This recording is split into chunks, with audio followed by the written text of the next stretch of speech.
Cuando pienso en los desafíos silenciosos que enfrenta el cuerpo a lo largo de las décadas, siempre recuerdo algo que he repetido en mi práctica durante más de 20 años: lo que realmente nos debilita rara vez llega de forma repentina. Lo que destruye nuestra fuerza, nuestra energía, nuestra lucidez, casi siempre comienza en silencio. Y, curiosamente, son precisamente los hábitos más cotidianos, aquellos que parecen inofensivos, los que más atención requieren.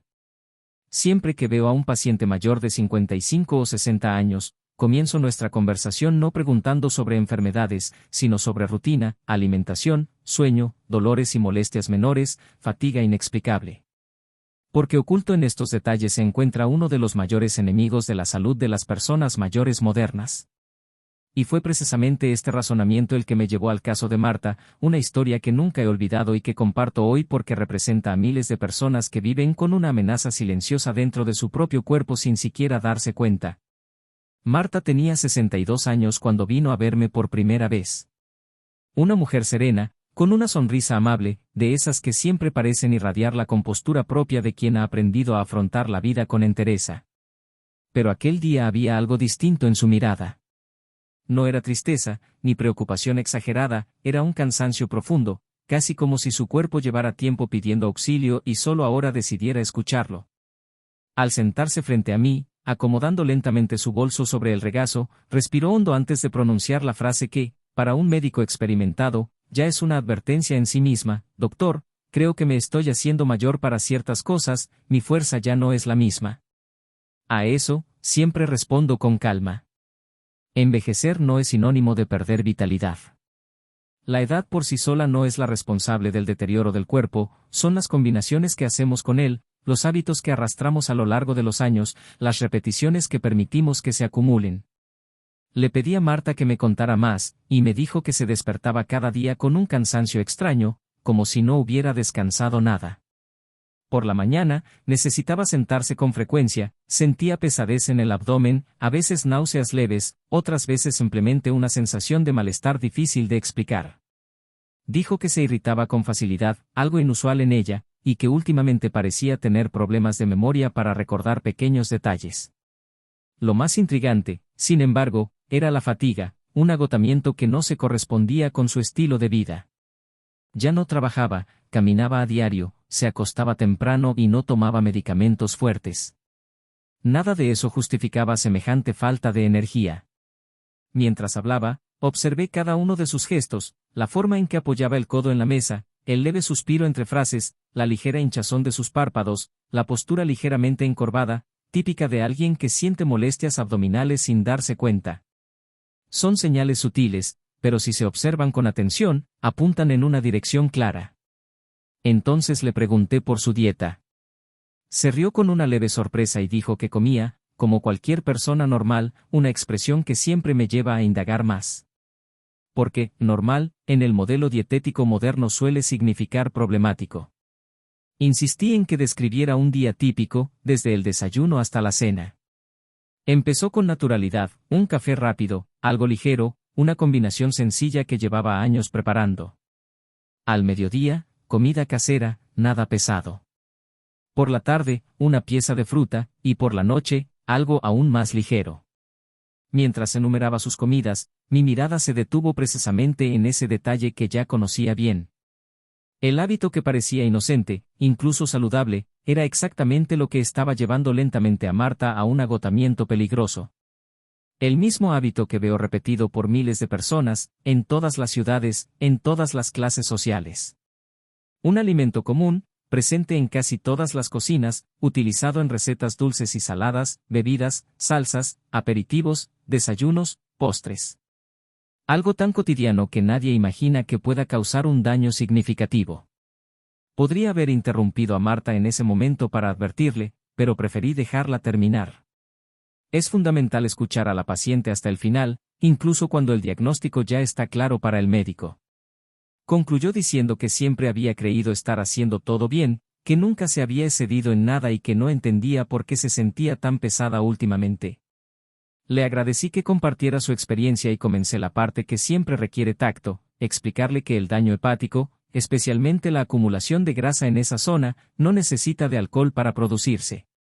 El hígado es el órgano más silencioso del cuerpo. Soporta sobrecargas durante años antes de mostrar síntomas evidentes. Cuando finalmente aparecen, fatiga crónica, molestias abdominales, irritabilidad, dificultad para concentrarse, el problema ya está bastante avanzado. Solicité algunas pruebas sencillas, ecografía abdominal, enzimas hepáticas y perfil metabólico. Mientras esperábamos los resultados, hablamos sobre cómo funciona el hígado. Le expliqué que es una especie de laboratorio interno, el centro químico que procesa toxinas, regula nutrientes, produce sustancias esenciales y mantiene un metabolismo equilibrado. Pero cuando recibe un exceso diario de ciertos componentes, incluso en cantidades aparentemente pequeñas, comienza a acumular grasa. Esto es lo que llamamos hígado graso no alcohólico. Una afección peligrosamente silenciosa que comienza con pequeños cambios y puede evolucionar a una inflamación grave. Unos días después, llegaron los resultados. Y no me sorprendieron. Marta tenía una acumulación significativa de grasa en el hígado, una etapa intermedia que aún no presentaba daños irreversibles, pero que, de no tratarse, podría progresar a algo mucho más grave en el futuro. Lo más impresionante es que ella misma no entendía cómo era posible. No bebía, no fumaba, no tenía sobrepeso. Precisamente por eso se quedó tan sorprendida cuando le expliqué que el problema no radicaba en excesos evidentes, sino en algo que consumía a diario creyendo que era inofensivo, el mismo alimento que millones de personas consumen cada día, en cada comida, sin imaginar las consecuencias a largo plazo. Su expresión cambió en ese instante. Era una mezcla de incredulidad y alivio. Incredulidad al descubrir que un hábito tan común pudiera causar tanto daño, y alivio porque, a diferencia de muchas enfermedades graves, esta era reversible. Bastaba con corregir lo que estaba mal. Bastaba con identificar al verdadero culpable. Y entonces comencé a explicarle cómo actúa este alimento en el cuerpo, por qué sobrecarga el hígado incluso en quienes no beben alcohol, y cómo se infiltra en la rutina casi imperceptiblemente. Pero dejé los detalles para después, porque lo más importante era que Marta comprendiera que había una solución, y que la cura comenzaría con el cambio de un hábito cotidiano aparentemente sencillo. A partir de ahí, comenzamos un proceso de reconstrucción. Primero, hicimos una revisión completa de su rutina alimenticia, anotando dónde aparecía ese ingrediente sin que ella se diera cuenta. Luego, le sugerí sustituciones. Y, mientras hablaba, me di cuenta de que el problema estaba tan arraigado en su vida diaria que ni siquiera podía imaginar vivir sin él. Pero, en ese momento, Marta aún desconocía la verdadera magnitud del problema. Porque el impacto de este alimento va más allá del hígado. Afecta la energía, el estado de ánimo, la digestión, el metabolismo, la memoria e incluso el sueño. Y todo esto encajaba perfectamente con lo que había estado sintiendo. Fue entonces cuando le dije algo que siempre les repito a mis pacientes: el cuerpo habla. Siempre habla. El problema es que casi nadie escucha. Cuando terminé de decirle a Marta que el cuerpo siempre habla, guardó silencio unos segundos, asimilando la frase como si de repente se diera cuenta de que había pasado años viviendo con señales que siempre habían estado ahí, pero que nunca supo interpretar. Es curioso observar este momento en los pacientes, es como si se abriera una puerta interior. Comienzan a reorganizar mentalmente meses, a veces años, de extrañas sensaciones que antes parecían inconexas, pero que ahora cobran sentido. Y Marta no fue la excepción. Tras ese momento de reflexión, levantó la vista y me preguntó, casi en un susurro, por qué ese alimento en particular, tan común y aparentemente inofensivo, podía causar tal trastorno en un órgano tan vital. Su pregunta era sencilla, pero la respuesta requería profundidad, porque comprender el mecanismo forma parte del proceso de curación. Le expliqué con calma que el hígado tiene una extraordinaria capacidad para trabajar silenciosamente. Recibe todo lo que comemos, dirige lo bueno a donde debe ir, neutraliza lo malo, filtra toxinas, regula azúcares, grasas y hormonas. Pero, precisamente por ser tan eficiente, también se vuelve vulnerable cuando la sobrecarga es constante. Y este ingrediente específico, consumido a diario, entra en el cuerpo con tanta facilidad que el hígado termina recibiendo más de lo que puede procesar. En lugar de eliminar el exceso, comienza a almacenarlo. El problema es que este almacenamiento no es inofensivo. La grasa comienza a infiltrarse en los hepatocitos, las células del hígado, alterando su función. Al principio, no duele, no palpita ni causa fiebre. Es como una habitación donde alguien va acumulando cajas y más cajas hasta que, un día, ya no cabe nada más. Mientras le explicaba esto, Marta se presionó lentamente los dedos contra el pecho, como si intentara sentir lo que sucedía en su interior. Cuando le hablé de la acumulación de grasa en el hígado y de las posibles consecuencias si no se hacía nada, vi cómo cambiaba su expresión. No era miedo, sino una especie de nueva serenidad, como si comprendiera la verdadera gravedad de la situación. Me preguntó si el problema podía estar avanzado, y la tranquilicé diciéndole que, en la etapa en la que se encontraba, aún había muchas posibilidades de revertirlo. Sin embargo, dejé claro que revertir esta tendencia requería decisiones firmes. No bastaba con reducir el consumo esporádicamente. Era necesario un cambio profundo, casi una transformación completa de su dieta. Fue entonces cuando empezamos a analizar su rutina con más detalle, revisando cada comida, cada hábito aparentemente inocente. Le pregunté sobre los horarios de las comidas, la cantidad de agua que bebía, cómo se sentía después de comer ciertos alimentos. Con el tiempo, identifiqué que este ingrediente aparecía en distintos momentos del día, a veces directamente, otras veces de forma encubierta. Para el paciente promedio, nada de esto es obvio. Para mí, sin embargo, que he visto este patrón repetirse durante tantos años, fue como leer un libro conocido. Marta asintió lentamente, como si tomara una decisión importante.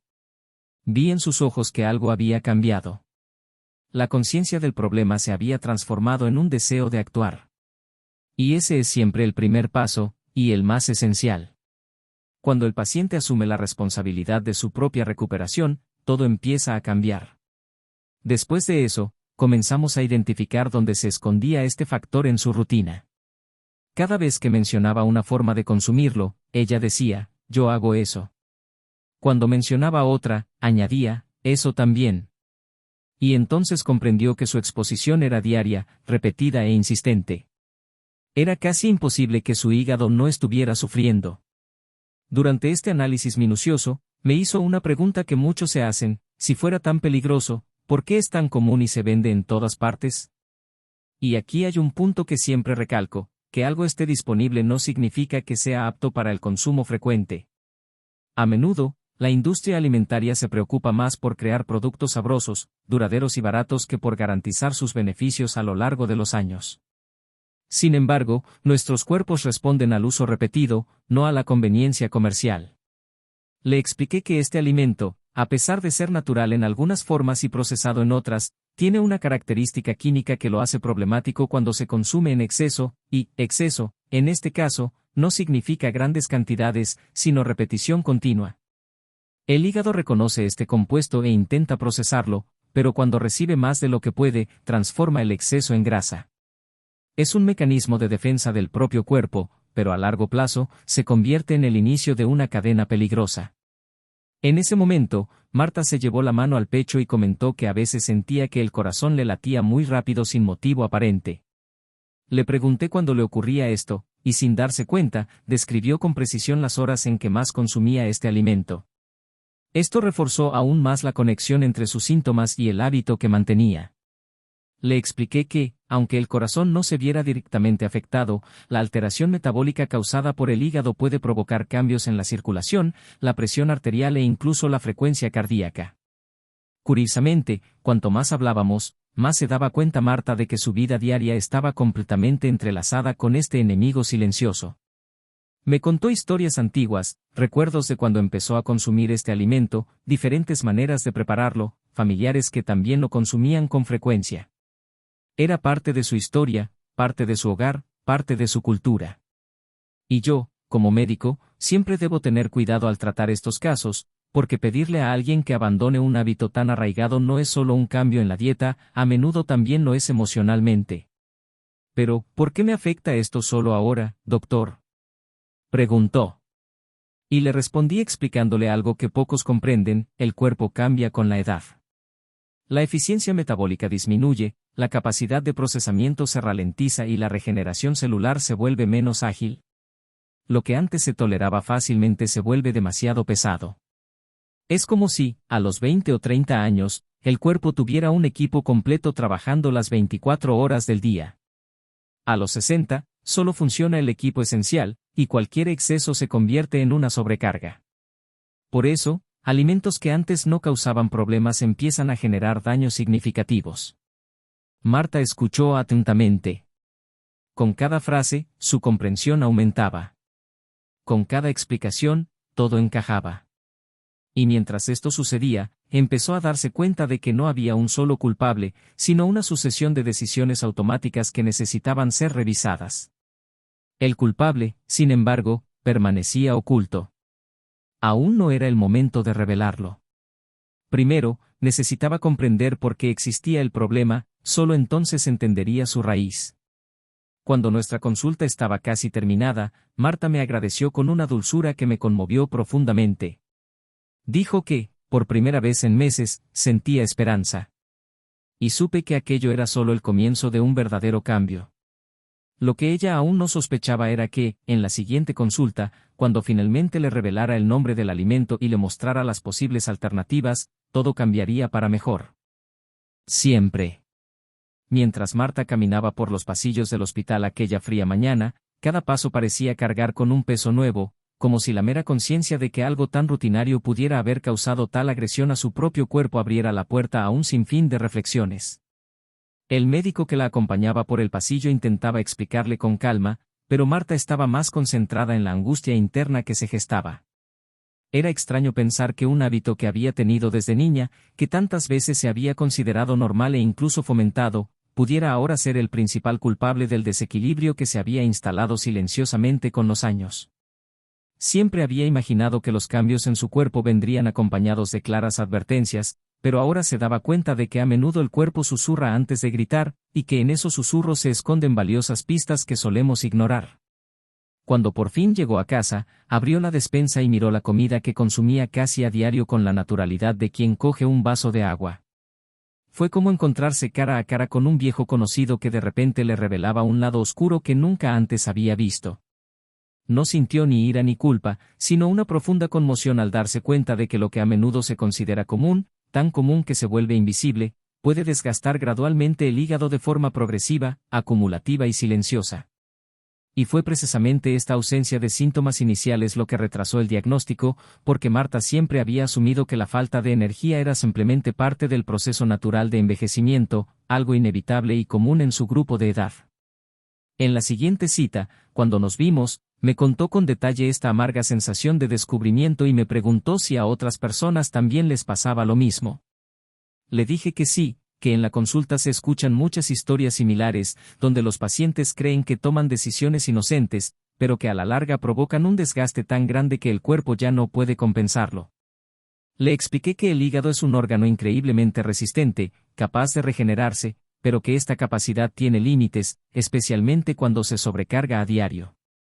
La repetición es más peligrosa que un exceso ocasional, y es esta sutil rutina la que a menudo desencadena la acumulación de grasa e inflamación, lo que lleva a la situación en la que se encontraba Marta. Me preguntó qué podría haber hecho de forma diferente y, aún más importante, cómo podía seguir adelante. Fue entonces cuando empezamos a diseñar juntas una nueva estrategia, no basada en dietas de moda ni en sacrificios extremos, sino en decisiones conscientes, pequeños cambios y una comprensión más profunda de las verdaderas necesidades del cuerpo. Le hablé de alternativas sencillas que podrían aliviar la carga de su hígado, explicándole que no se trataba de prohibiciones absolutas, sino de equilibrio. Le mostré la importancia de leer las etiquetas, ya que muchos alimentos contienen este ingrediente disfrazado con diferentes nombres, lo que dificulta su identificación sin el conocimiento adecuado. Mientras hablábamos, Marta recordó episodios recientes, esa sensación de pesadez justo después de las comidas, hinchazón abdominal, dificultad para concentrarse incluso en las tareas más sencillas. Nunca imaginó que todo esto pudiera estar relacionado con este ingrediente aparentemente inocente. Durante muchos años creyó que solo era cansancio, que necesitaba descansar más, que tal vez era el clima, la rutina, las preocupaciones diarias. Pero ahora, con el diagnóstico en mano y explicaciones claras, se dio cuenta de que su cuerpo le había estado dando señales y que no había aprendido a interpretarlas. Y es precisamente esta falta de percepción lo que hace que el problema sea tan común entre las personas mayores de 50 y 60 años, porque muchos síntomas se confunden con el propio proceso de envejecimiento. También le expliqué que el hígado, Al ser un órgano silencioso, rara vez manifiesta molestias específicas al principio, lo que dificulta la detección temprana del problema. Sigue trabajando incansablemente, incluso sobrecargado, y precisamente por eso muchos pacientes solo descubren la gravedad de la situación cuando ya están al borde de un colapso metabólico. Y fue en ese momento cuando Marta comprendió que necesitaba cambiar no solo sus hábitos, sino también la atención que prestaba a su propio cuerpo, porque la salud depende no solo de lo que comemos, sino de cómo interpretamos las señales internas.